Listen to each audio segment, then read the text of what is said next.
Dijuluki sebagai kota organik, masyarakat Padang Panjang yang berada di Sumatera Barat memiliki cara arif dalam memperlakukan alam. Selain mampu menghasilkan beras organik, masyarakatnya juga menghasilkan sayuran organik. Kita lihat seperti apa kearifan pertanian organik masyarakat Padang Panjang dalam liputan berikut. Padang Panjang di Provinsi Sumatera Barat adalah sebuah wilayah administrasi modern yang kegiatan utamanya justru bergerak di bidang pertanian. Hamparan lahan persawahan dan ladang yang mendominasi wilayahnya menegaskan bahwa Padang Panjang tak harus serupa kota-kota lain dalam menyumbang gas emisi karbon dioksida untuk bumi. Keberhasilan program pertanian organik tentulah berada pada komitmen dan kerja keras para petaninya yang tergabung dalam kelompok tani. Salah satunya kelompok Tani Lembuti 2 di Kelurahan Koto Panjang, Kecamatan Padang Panjang Timur. Salah satu kebutuhan utama pertanian adalah pupuk. Untuk itu, kelompok Tani Lembuti 2 mengelola sendiri kebutuhan pupuk mereka yang terdiri dari 2 jenis, yaitu pupuk cair dan padat.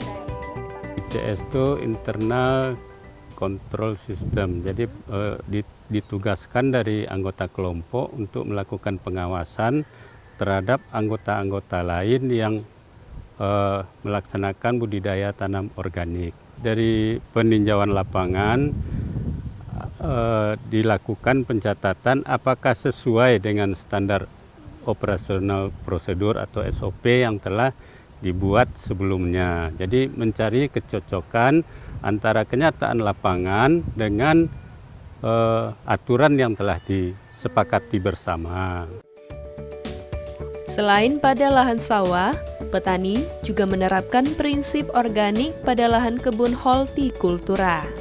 Selain wortel, sayuran lainnya yang sudah organik adalah buncis, kangkung, bawang daun, cabai rawit, dan bayam yang saat ini sedang dipanen pemirsa.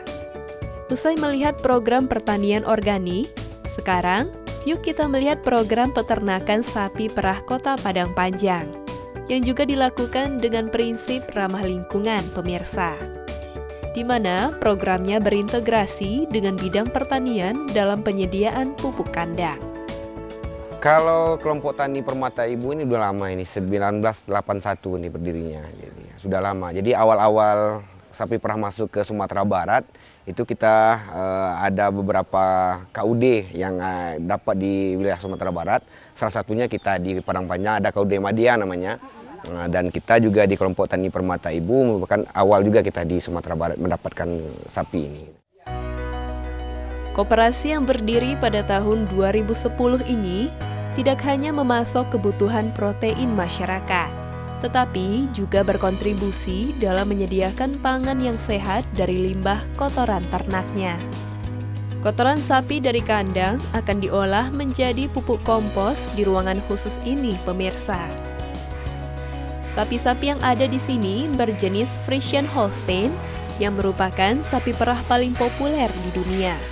Meskipun berasal dari daerah subtropis yaitu Belanda, namun sapi ini mampu beradaptasi di iklim tropis Indonesia. Agar tidak rusak, proses pengolahan susu sapi ini harus dilakukan dengan cepat. Setelah diperah, maka harus langsung dipasteurisasi, yaitu proses pemanasan susu untuk membunuh organisme jahat seperti virus dan bakteri. Namun, sebelum masuk ke tahap tersebut, susu harus disaring dulu untuk memastikan tidak terikutnya kotoran selama proses pemerahan. Setelah dipasteurisasi, susu kemudian diberi berbagai varian rasa buah. Selain dijual murni, susu ini juga dapat diolah lagi menjadi berbagai produk turunannya seperti yogurt. Sebagai pusat pengembangan sapi perah di Pulau Sumatera, program ini turut pula mendongkrak perekonomian masyarakatnya. Para peternak yang telah dibekali pengetahuan mengolah susu sapi menjadi berbagai macam produk turunannya. Melalui program ini juga, masyarakat mendapatkan edukasi tentang produk pangan yang ramah lingkungan, dan mereka bersinergi dalam memulihkan lahan pertanian.